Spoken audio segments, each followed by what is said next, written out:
Hey there, my name is Nick, and let's talk about one of my favorite social deduction games, The Resistance, Avalon, designed by Don Eskridge and published by Indie Boards and Cards.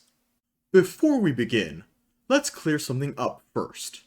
What is a social deduction game? A social deduction game is where there are two teams, one of the majority and one of the more informed minority.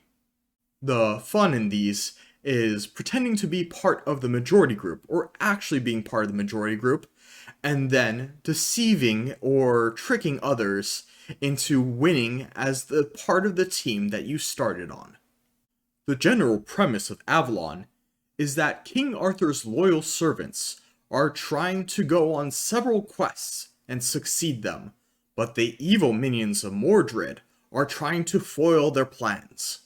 Out of the 5 quests that are available, 3 of them need to be succeeded. Then the good team wins.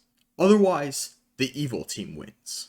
However, good has a little bit more information because they have Merlin, who can determine who the bad players are. But if good succeeds in 3 missions and evil assassinates Merlin at the end, good team still loses.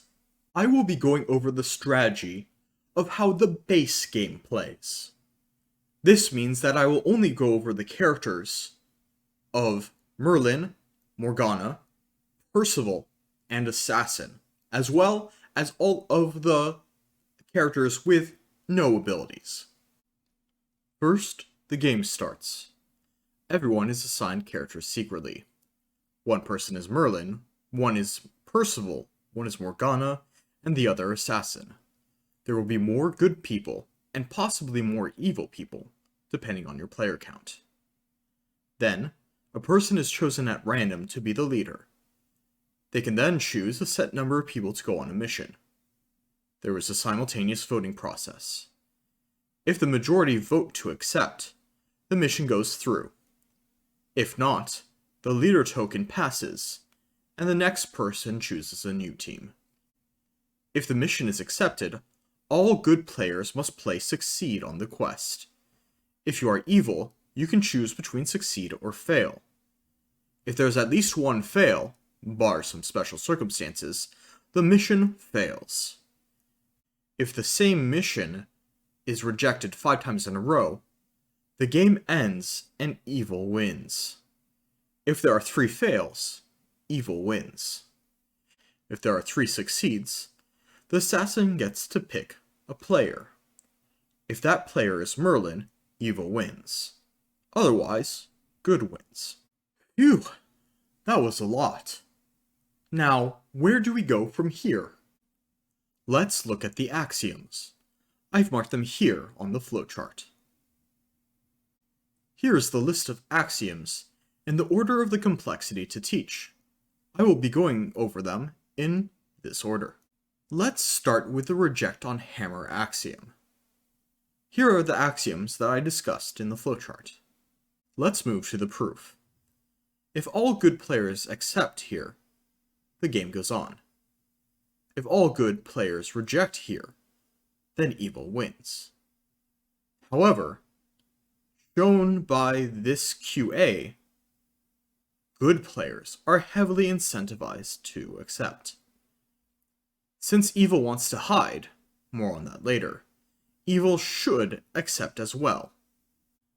If evil can convince good to reject, then they have a chance of winning here. But in my experience, I've noticed that there's little to gain in rejecting. There could be many reasons to reject on hammer, but the proof is that if all good players accept, that evil does not win. If all good accepts, then in that situation, then all evil should accept as well.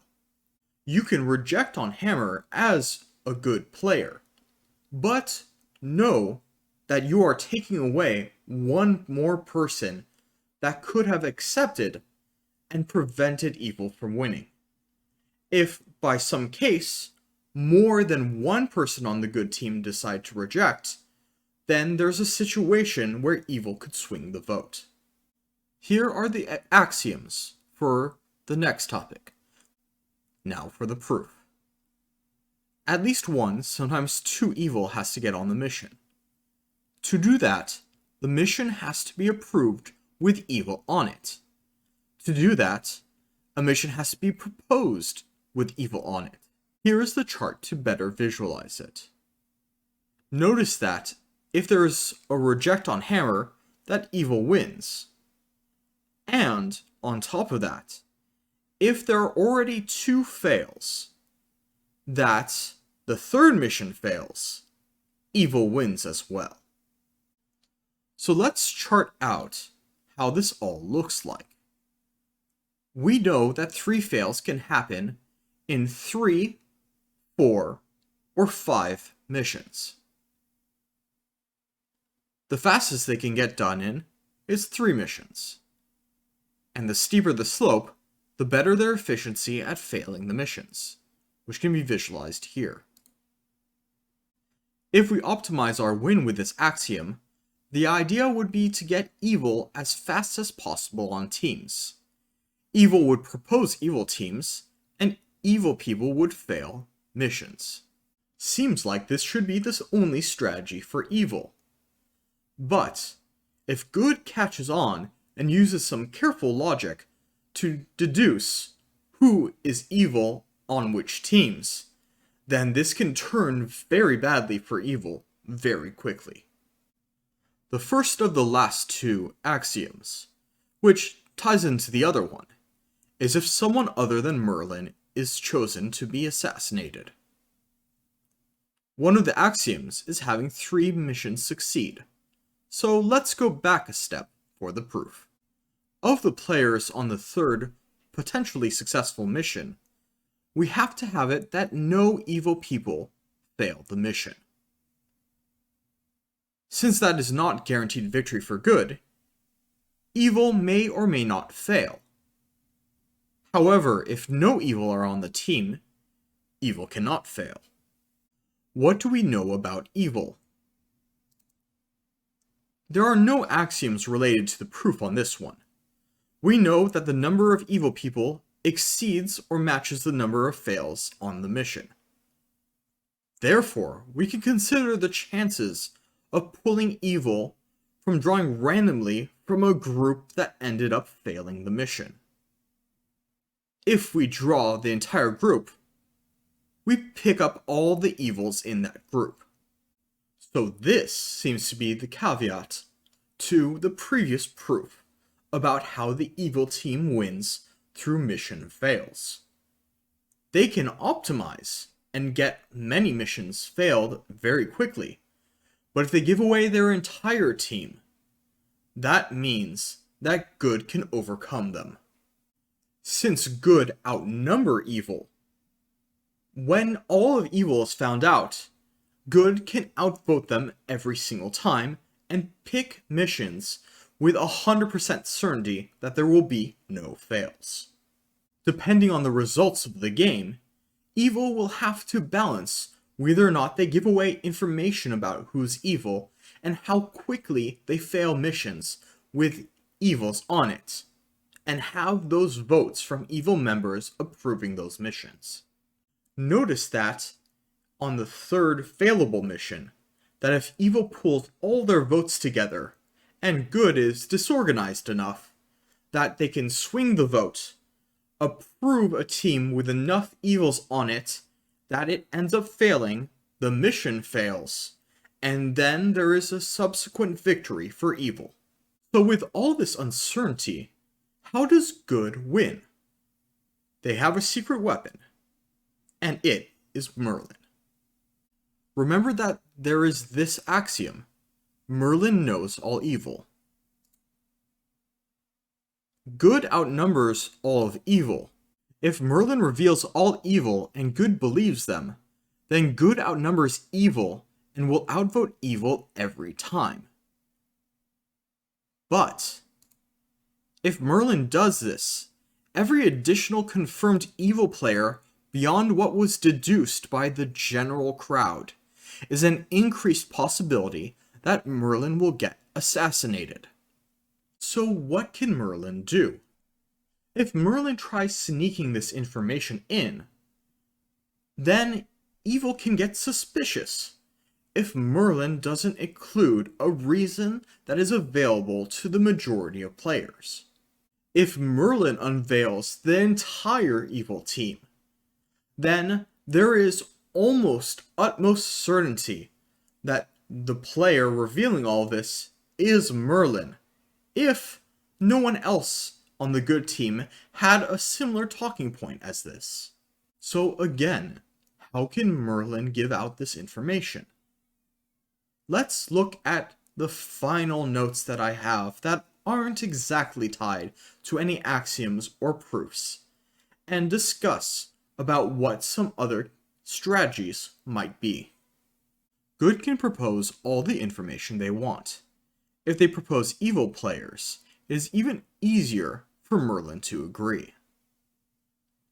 Good people also don't risk much by sharing suspicions, if they are not Merlin or Percival. Merlin definitely needs to sneak information into town, and with the more theories flying around, the easier it is to attach to one. Percival knows who Merlin and Morgana are, but doesn't know which one of them is evil and which one of them is good. If Percival has reason to believe that Merlin isn't evil, then Percival can know what information to corroborate and or reveal to the entire public. If Merlin rejects the mission that has been proposed with Morgana, that is strong confidence that Merlin is not evil. Merlin can reject missions with any evil person, and Morgana the same, but since the amount of evil people are less than the amount of good people, the chance that Merlin rejects a mission that they have been proposed on with Morgana is more likely than Morgana choosing Merlin. In addition, Morgana is incentivized to not always reject if they want to seem like Merlin, so they can get on a successful mission to improve confidence in them. On the other hand, evil needs to propose teams that don't deviate from town, or if they do, acknowledge the chance that will make them more susceptible as an evil player. Good and evil need players to approve missions to achieve 3 of their corresponding victories, but evil knows exactly who evil is and is incentivized to approve those missions. This means that approving an evil team makes you evil with a percentage chance greater than 0. If a player inquires into Morgana more than others, there's a chance that they can single out Percival, and therefore remove one more role with information from the targets of the assassin if there are 3 succeeds and the assassin needs to choose. The player asking for Morgana's advice could be anyone. If they are Percival, however, that removes one more role that has information and could sway the game, meaning that there are less people to target for assassination of Merlin and therefore a better chance. However, if Merlin was the one asking for this information, then a perfectly valid choice has been ruled out, meaning that this could be too deceiving to be an actual strategy to hang on to. Most of the time, evil wants to just ensure that when they have a chance of getting a likely to fail mission, that they accept it. This becomes more critical as Q times A reaches 1 for evil. Evil needs to realize that just one of their avenues to winning is failing missions. Getting missions with evil approved just barely gives away the least information and helps evil improve their chances of victory, not get excluded from teams, and pressure Merlin to give away more information, making it easier to assassinate Merlin. Thanks for sticking around. I do want to add one more thing. Remember that every table plays Avalon a little bit differently. There are plenty of viable strategies that I didn't go over that might be more important to one table than to another. When these strategies become developed and then get integrated into a group's playstyle, they are as important as any of the strategies I did or did not list here. Thanks for watching.